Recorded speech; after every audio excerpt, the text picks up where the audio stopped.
Good morning, everyone. Hope everyone can hear me okay. So my name is Bruce Penson. I'm the Managing Director of ProDrive, and purpose of today's webinar is to give you a short guide on how to get started writing a cybersecurity incident response plan. So what's the context to this? Well, a lot of businesses are spending reasonable amounts of money on cybersecurity software to protect them from cyber incidents, which is great. However, probably the lowest hanging fruit is to make sure that you've trained your staff, or at least made your staff aware of what to do should the worst happen and you have a cybersecurity issue. And that's going to give your firm the biggest level of resilience against this.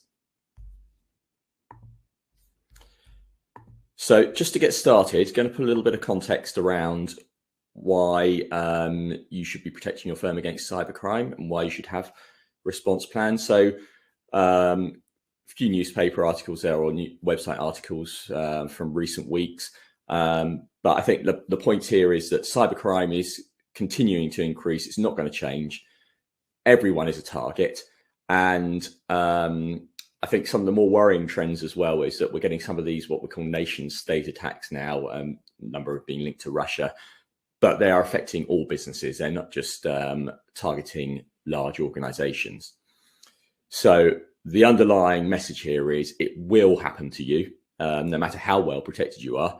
So making sure that you're able to respond properly when the worst happens is going to put your firm in the best position to reduce the damage and the risk and the costs associated with such an incident. So if we accept that we're all going to get attacked, then we obviously need to plan for it.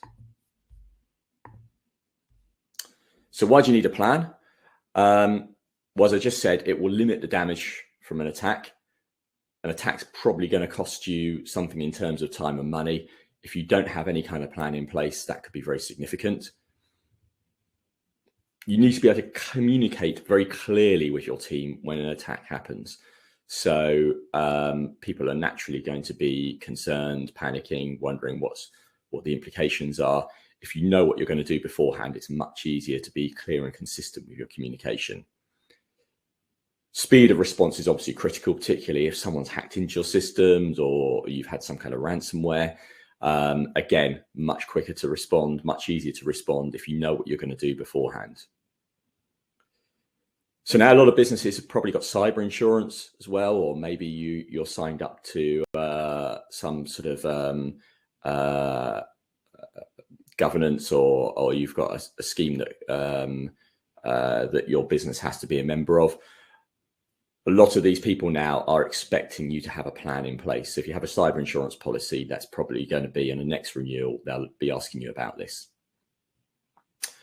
Additionally, the Information Commissioner's Office, so that's the government department that looks after protection of personal data information. They also expect you to have a plan as well. So it's actually, it's effectively a law. So, this fits under GDPR as well. And finally, not having a plan, it's going to cost you money. Long story short. So I think most businesses want to protect against that happening. So let's just go into the steps about writing a plan.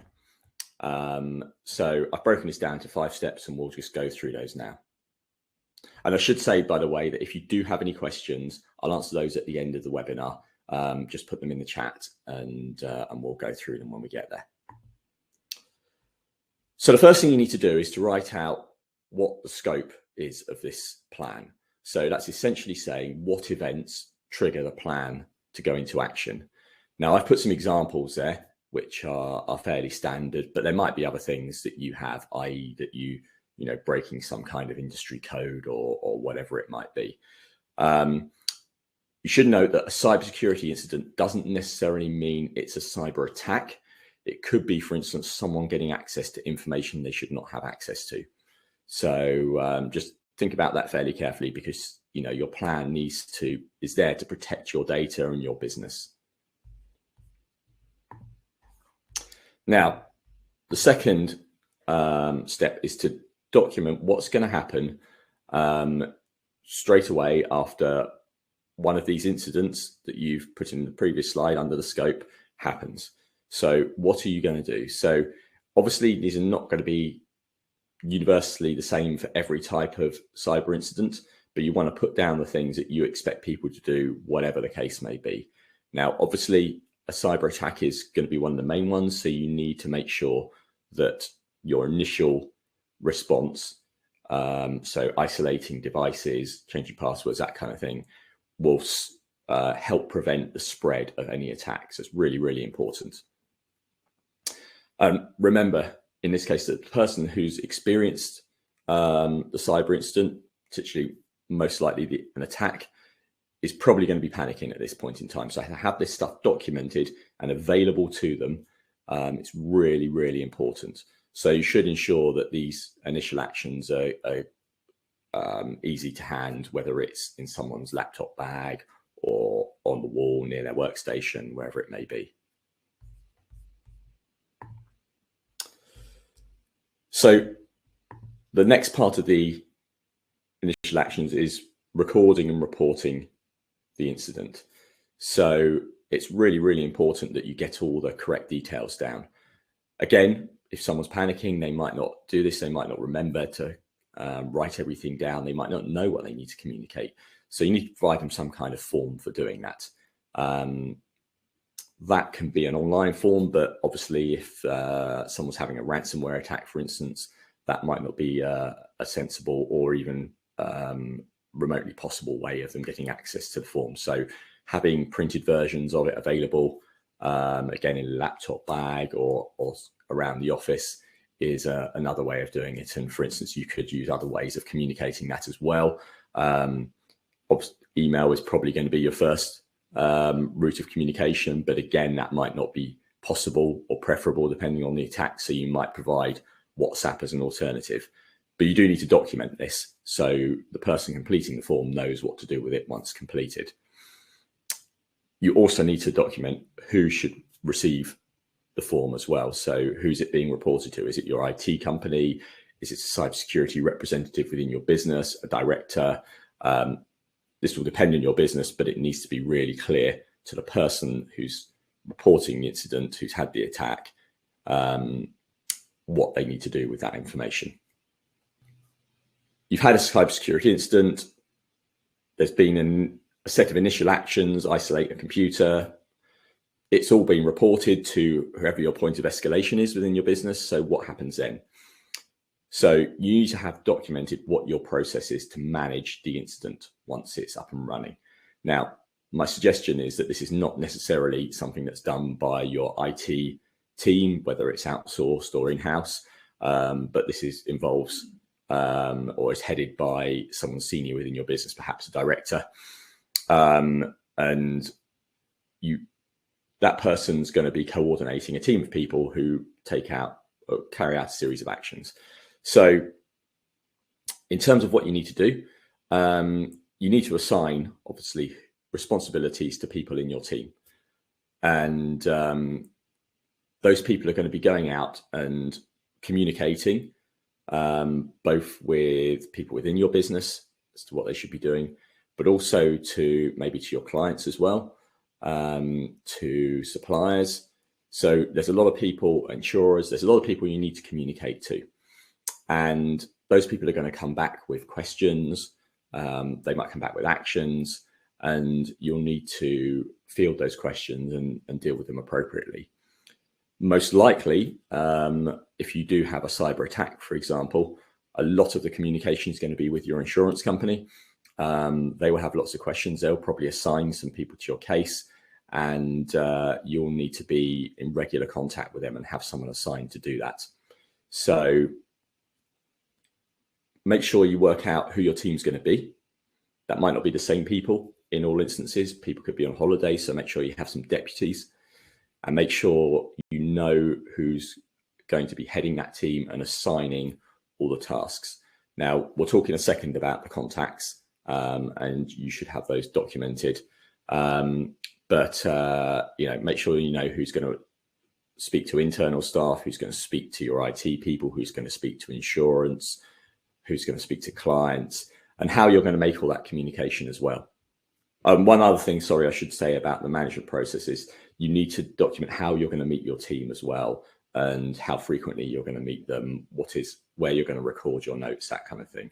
So again, depending on the type of incident, it might be possible with systems you use normally, like if you use, for instance, Microsoft Teams, but potentially Microsoft Teams might be out of action. So make sure you've got a backup plan, WhatsApp, for instance, or something that's totally separate from your normal IT systems. So the contact matrix is really, really important here. You need to know who you need to contact in the event of a cyber incident. Now, it might not be the same in every type of incident, but you do need to make sure that this is clearly documented. And you also need to document what response you're going to expect from all these people as well. So I've put an example contact matrix up there. But you know, that's just a couple of line items. So examples of people that you're probably going to need to put on that matrix: your IT provider, police, information commissioners. Obviously, I think I put them on that example. Clients, maybe you've got some specific clients who have got higher security needs that you need to put on there. Potentially investors. If you have investors in your business, you might need to keep them posted. Marketing, communications, legal team, all these people, you need to make sure that they're clearly listed.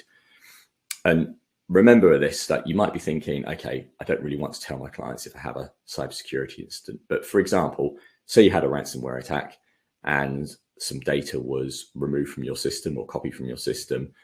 Who would you rather contact as your clients to tell you that? You or the cyber criminals that stole the data?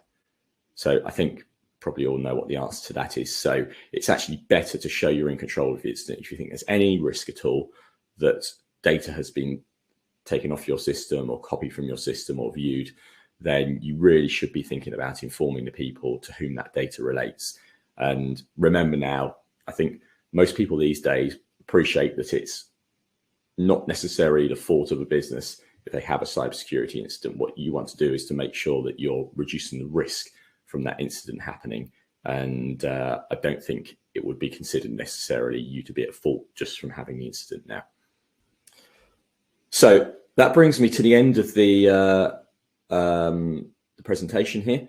So we do have some resources which you can access from the presentation. We'll send that round afterwards. So firstly, there is a really detailed guide on the National Cybersecurity Centre website. So that's the government cybersecurity agency on incident management. It's quite in depth and it might be a little over the top, but if you want, you know, the kind of the official government line on what to do, that's a really good reference point. We also have a short guide on how to write a plan. It's basically a summary of some of the information that we've provided in this webinar. We'll make sure all attendees of the webinar get a copy of that. Finally, if you want to go a little bit further, there's a UK government-backed standard called IASME. It's now called IASME Assurance. It used to be called IASME Governance. Within that, you would have to write one of these plans, but lots of other process and procedures around information security go with that. So making sure you've got the right policies in place, the right training programs, you have risk assessments in place.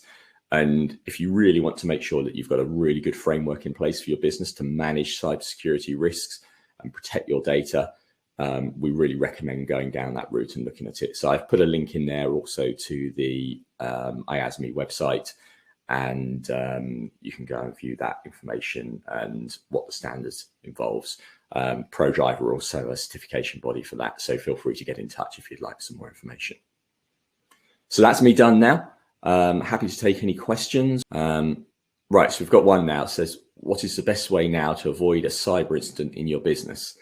It's quite a generic one, but avoidance is obviously better than having to deal with one in the first place. What I would say is that 90%, I think there's a statistic around, of all cyber events do involve a person. So if you're making sure that your staff are trained in recognizing what a cybersecurity incident, or sorry, what a cyber attack could look like. I mean, there's an awful lot of things out there. A lot of them come through email though. Then that's probably the lowest hanging fruit that you'd have right now. It's going to cost you the least money to do, and it's going to have the biggest impact. And you can either do that. There's lots of online training available, depending on what sector you're in. Governing bodies might be providing it. A lot of insurers actually, you'll find, provide that as well. So if you've got a cyber insurance policy, there's a good chance that the company providing your cyber insurance will also provide some training, because it's obviously in their interest to reduce the risk of a claim. How can you be sure the cyber insurance policy will actually work for you in the event of an attack? How can you select the best policy? So that's a good question. I don't really have a direct answer to it, I'm afraid. Couple of things I will say though. Firstly, cyber insurance policies have evolved an awful lot. They used to be fairly sort of basic a few years ago, but now they have become quite detailed. One thing I will say is, if you apply for a cyber insurance policy and they don't ask you any questions about your IT setup, your training, anything like that, I think there's a reasonable chance that they're going to be quite awkward when it comes to paying out, because they haven't assessed their risk properly. If you get a questionnaire with 100 and 200 questions in, asking you lots of detail about your IT setup, that might be quite a drag in terms of getting the policy. But actually, I think they're probably going to get a better policy because they're actually asking the right questions. It's worth noting that there is another standard out there for cybersecurity. It's a government-backed one called Cyber Essentials. This is more about configuration of your IT systems rather than policies and procedures and training your staff. If you go for that standard, it's not particularly expensive. It does actually come with a policy included. It's not a particularly large indemnity on there, but it's better than having nothing. I would choose a company who has good knowledge of, claims to be a cyber insurance specialist though, rather than a generic one. How does one know how much cyber insurance one should have? So this is really going to depend on your business. So look at the risks from what we'll be doing. By asking assurance standard is doing a risk assessment of what would happen if you had a cyber incident. So assess what could happen. For instance, if someone got hold of the data on your IT systems, assess what could happen if you had a kind of a re-employee situation, that kind of thing, and what the potential costs to you might be to your business if something like that happens. How much do you think you're going to need to get legal teams involved, all that kind of thing. What I would say is just a tradition, like an initial response, is if you're involving forensic experts. Bear in mind here that if you have a cyber attack, just come into your IT company is probably, in a lot of cases, if it's a serious attack, it's not going to be sufficient. You'll need to get forensic experts in, who'd be provided by your insurers. These sort of people, their day rates are £2,500, £3,000, plus you're going to need insurers on top of that. So, you're already into the tens of thousands. So that's probably kind of going to be a minimum that you're going to be looking at. Another question, please provide more info on Cyber Essentials. So we'll send something round afterwards as well on Cyber Essentials. I'll put a link in there. There's a government website which provides lots and lots of information on there, including a kind of initial sort of assessment thing that you can go through to see if your organization is going to qualify, or whether you need to take some action to be able to be at the standard. But essentially, it's around technical controls on your IT to make sure that you've got the right technical controls in place to reduce the majority of common cyber attacks. So if there's no further questions, we'll wrap up for today.